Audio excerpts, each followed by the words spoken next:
On a cold, grey morning in 1536, Anne Boleyn, once Queen of England, stood on the scaffold with a calmness that chilled the soul. The executioner's blade was poised. The crowd murmured in uneasy silence as the sword fell, severing her neck in a single, brutal stroke. As her head was held high, the thunder of cannons echoed across the Thames, signaling the king's freedom to remarry.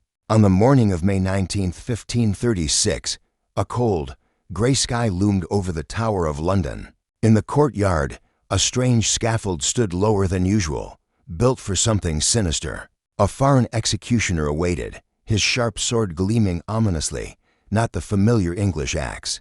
The crowd murmured, an eerie whisper, "Today, a queen will die." The first in England's bloody history, Anne Boleyn, the woman who tore the kingdom from Rome's grasp, would meet her fate this day. The air thickened with dread as her destiny drew closer, her last steps echoing the fall of a kingdom and the silence that followed. Within the cold, stone walls of the Tower of London, Anne Boleyn awoke to what would be her final day.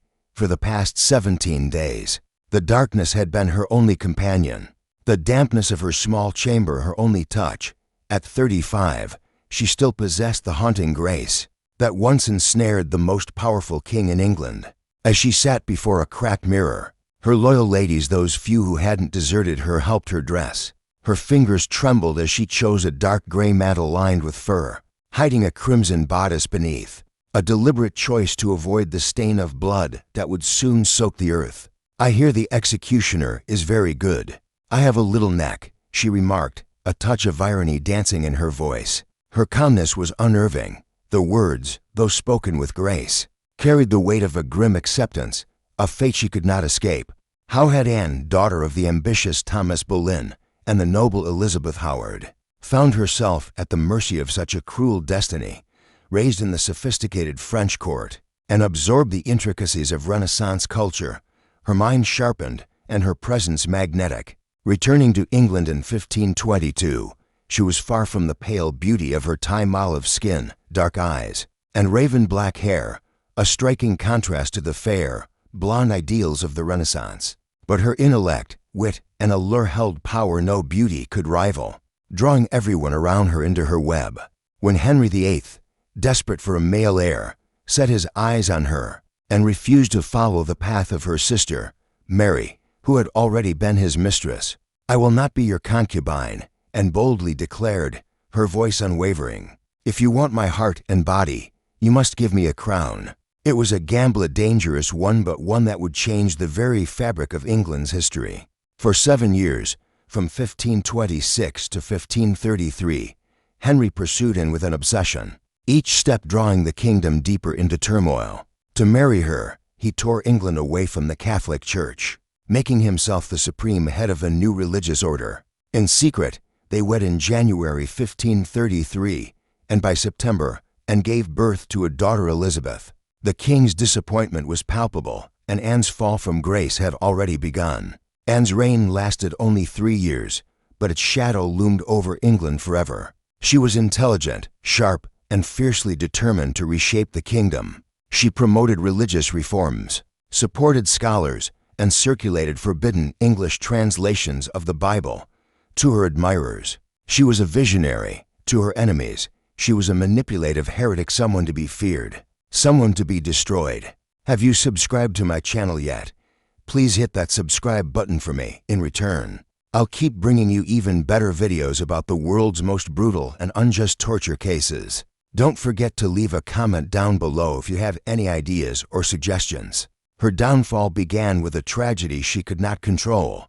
After giving birth to Elizabeth, and lost 2 more pregnancies both times, the unborn children were male. For a king desperate for a male heir, these failures were unforgivable. Henry's affection for her faded, and with that, so did her power. Her enemies, like Thomas Cromwell, gained strength, their whispers poisoning the court against her. In the spring of 1536, the plot to undo Anne's influence grew darker. Cromwell orchestrated an investigation into her supposed misdeeds, charges of adultery with 5 men, including her own brother, George Boleyn. The whispers spread like a sickness, infecting all who heard them. On May 2nd, Anne was arrested and taken to the Tower of London. The accusations against her were both absurd and deadly. The queen's life would end, not by natural cause, but by betrayal by the hands of those who had once sworn loyalty to her. Anne's trial on May 15, 1536, was nothing short of a twisted mockery of justice, a grim spectacle that had already been decided before the first word was spoken. Stripped of the right to an attorney, unable to confront her accusers, the queen stood alone before a tribunal packed with her political enemies, men who had long awaited her fall. She faced them not with fear, but with the calm of someone who knew that destiny had already been sealed. Though the trial was a farce, and defended herself with an eloquence that seemed almost otherworldly, a witness later described how, despite the gravity of her situation, and spoke with such wisdom and grace that she appeared less a woman, and more like an angel, a cruel irony given the fate that awaited her. Her conviction was already decided. Her enemies had ensured that the charge, treason and adultery with 5 men including her own brother, George Boleyn. The sentence, death by burning, a brutal and merciless end reserved for women guilty of female treason. Yet, in a final gesture of mercy, or perhaps concerned with how the world would view him, King Henry VIII commuted her death sentence. The fiery execution would be replaced by beheading, an act that, while still gruesome, promised a quicker, less painful death. And so, a foreign executioner, a man skilled with a sword, was summoned from France. His blade, it was said, would ensure a swift end. The morning of May 19, 1536, dawned cold and gray. Anne, having prepared herself mentally for the end, was struck with a cruel delay. Her execution would not happen until noon. This brief reprieve felt like an eternity. Already, she had steeled herself for death, and now she was left to sit in her small, dark chamber, waiting in dread. The additional hours, however, were spent in prayer, the weight of her impending fate pressing down on her like a heavy cloak. Witnesses reported that Anne took communion, her lips moving in silent prayer, stopping only to whisper, "Lord, have mercy on me." At one point, she swore upon the sacred host that she had never betrayed the king, declaring, "For my salvation, I am free of the things for which I was condemned." As the clock struck noon, the sound of drums filled the air, signaling that the end was near. Anne, her composure unbroken, bid farewell to her remaining ladies. Each was given a small gift, a prayer book, a handkerchief, or a piece of jewelry, tokens to remember her by, mementos of a queen who had once been at the height of power. "Remember me and how I end," she asked them, her voice steady. She was led from her chamber and out into the open, her feet moving with the same dignity that had marked her reign.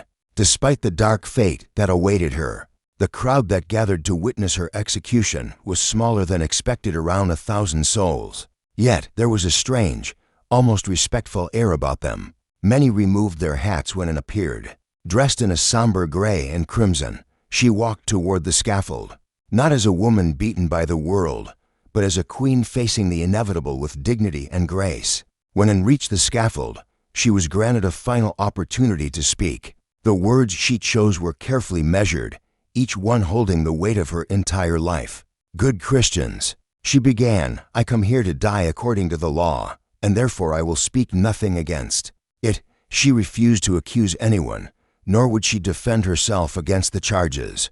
"I pray God save the king and send him long to reign over you," she continued, "for a gentler, nor a more merciful prince was there never, and to me he was ever a good, a gentle, and sovereign lord." Her final words revealed a woman of extraordinary strength and wisdom, even in the face of an unjust death, and did not cry out in protest or demand justice. Instead, she presented herself as a loyal subject, preserving the dignity of the crown, and protecting the future of her daughter, Elizabeth, with her silence. After her speech, Anne removed her mantle and cap, handing them to her ladies. One final, bittersweet gesture, a purse of gold coins, was given to the executioner, payment for a job well done. She then knelt on the scaffold, but realized there was no block to rest her head upon.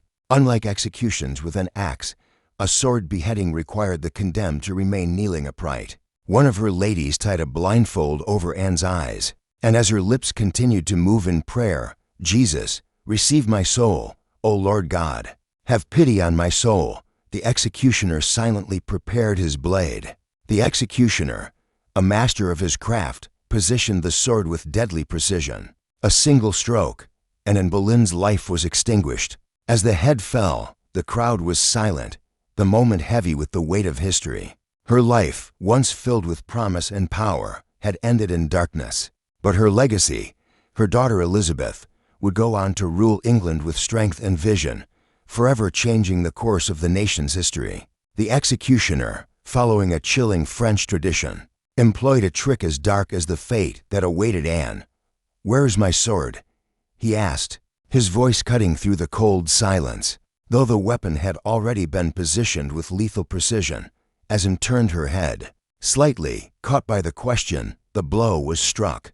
The sword sliced through her slender neck, separating her head from her body in a single, brutal motion. For a moment, the world held its breath. A heavy silence hung in the air, broken only by a collective sigh from the crowd. The executioner, with an almost indifferent air, raised her head by the hair, proclaiming, "So perish the king's enemies." Yet there was no roar of approval, no cheering. Only a murmur of discomfort passed through the onlookers, as if even they could feel the weight of the injustice. At that exact moment, the thunderous sound of cannon fire echoed from the tower, rolling over the River Thames.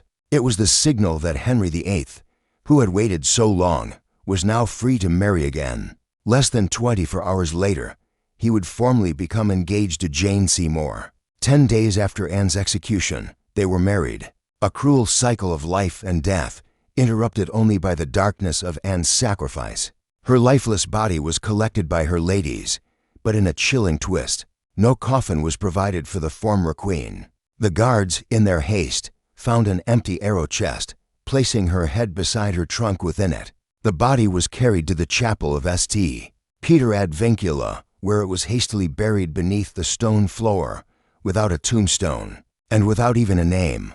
And Boleyn's grave became just another anonymous resting place within the Tower of London. Henry VIII, in his vengeful wrath, ordered that every portrait of Anne be destroyed. Her emblems were removed from the palaces, and her name was wiped from the official records. Condemned to oblivion, this damnatio memoria, the utter erasure of a person from history, was so thorough that to this day no authenticated portrait of Anne Boleyn exists. But Henry's attempt to completely erase her from memory failed in a most spectacular way.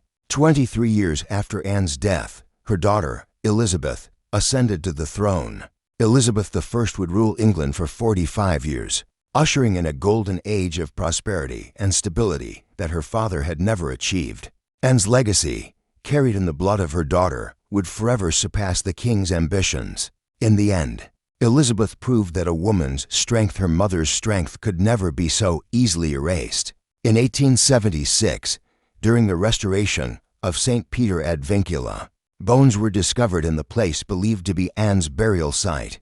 Among them was a female skeleton with delicate bones and a small skull, likely the remains of Anne herself. These remains were finally reburied with more dignity than she had ever received in life. Today, the site of Anne's execution is marked by a simple glass slab on the Tower of London's lawn. Each year, on the anniversary of her death, roses are laid in tribute by admirers. Anne Boleyn, once discarded and forgotten, is now revered as a tragic symbol of historical injustice, a woman who paid the ultimate price for her power. And in the final, bitter irony, her true triumph came through the daughter Henry had once considered a disappointment. Elizabeth I, the Virgin Queen, built her reign upon the ashes of her mother's sacrifice, learning from Anne's fate and ensuring her own legacy would be one of greatness. The tragic tale of Anne Boleyn teaches us the dark consequences of ambition, power, and betrayal. Her strength, despite facing unjust death, shows the resilience of the human spirit. In a world that often judges too harshly, her story reminds us of the importance of standing up for what is right, even when the odds are against us. Anne's unwavering courage in the face of a cruel and unjust trial calls us to reflect on our own values and the need for justice in our own lives. Her ultimate sacrifice, though tragic, paved the way for the legacy of her daughter, Elizabeth I, whose reign brought stability to a nation. Anne's life teaches us that even in our darkest moments, We have the power to shape the future, and our legacy can outlast even the harshest of circumstances.